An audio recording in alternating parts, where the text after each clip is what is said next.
Merci, Monsieur le ministre. La parole est à Madame Frédérique Meunier.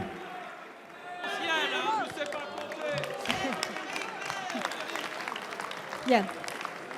Merci, Monsieur le Président. Ma question s'adresse à Monsieur le ministre du Budget. Monsieur le ministre, il y a quelques jours, vous avez livré à la presse les noms des 6 000 maires qui ont dû augmenter la taxe d'habitation ou la taxe foncière.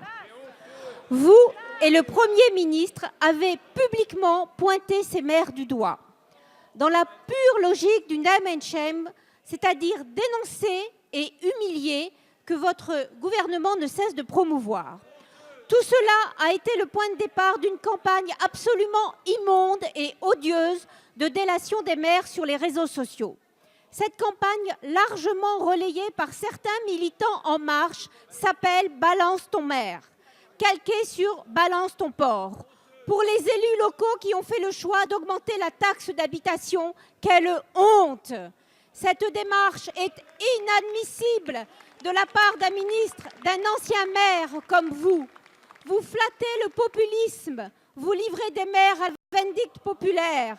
Mais vous savez parfaitement qu'aucun maire de France n'augmente les impôts par plaisir. Ils le font contraint et forcé en dernier recours. Mais quelle démarche cynique! Alors que le pouvoir d'achat baisse, vous essayez de détourner l'attention de vos hausses d'impôts en rejetant la faute sur d'autres. Avant de chercher des coupables, réfléchissez à vos propres responsabilités. Les maires qui, au quotidien, sont au plus près des Français, doivent trouver des trésors d'inventivité au moment de l'élaboration des budgets pour maintenir les services, faire des investissements, pallier le désengagement de l'État. Ils sont en première ligne quand surgissent les drames, comme dans l'Aude aujourd'hui. Ils sont les fantassins dévoués au service du bien commun. Et cette campagne de stigmatisation leur est nausée insupportable. Monsieur le ministre, devant la représentation nationale, allez-vous présenter vos excuses aux maires? La parole est à Monsieur Gérald Darmanin, ministre de l'Action et des Comptes publics. Monsieur le Président, Mesdames et Messieurs les députés, Madame la députée, permettez-moi peut-être d'abord de vous appeler peut-être chers collègues. Vous avez été maire, Madame. J'ai été maire. Et voyez, peut-être que ce n'est pas le cas de toutes les personnes dans cet hémicycle. Beaucoup souhaitent peut-être le devenir. S'il vous plaît, Monsieur le ministre, continuez.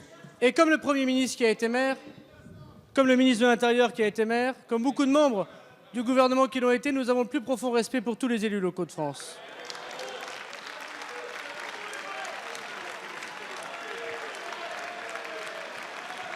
Et c'est d'ailleurs pour ça,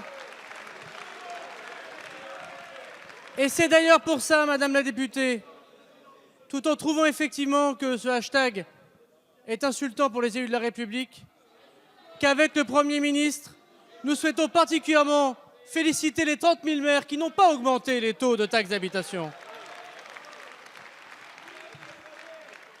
Mais Madame la députée, nous avons souhaité ici même non seulement redonner du pouvoir d'achat à nos concitoyens, et nous baissons pour une deuxième tranche la taxe d'habitation, mais nous avons souhaité la liberté des taux pour les conseils municipaux de France.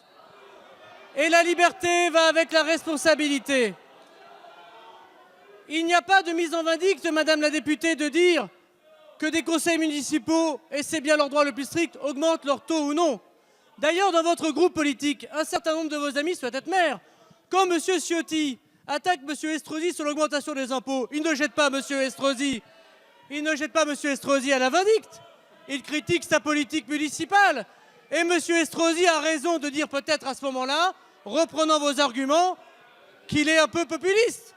Voyez, Madame la députée, ce qu'il faut, c'est baisser les impôts des Français parce qu'ils ont besoin de pouvoir d'achat.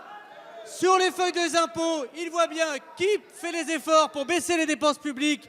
C'est cette majorité. On voit bien qui souhaite supprimer la baisse de la taxe d'habitation. C'est vous. Les amendements des Républicains, c'est la suppression de l'IFI et la suppression de la baisse de la taxe d'habitation.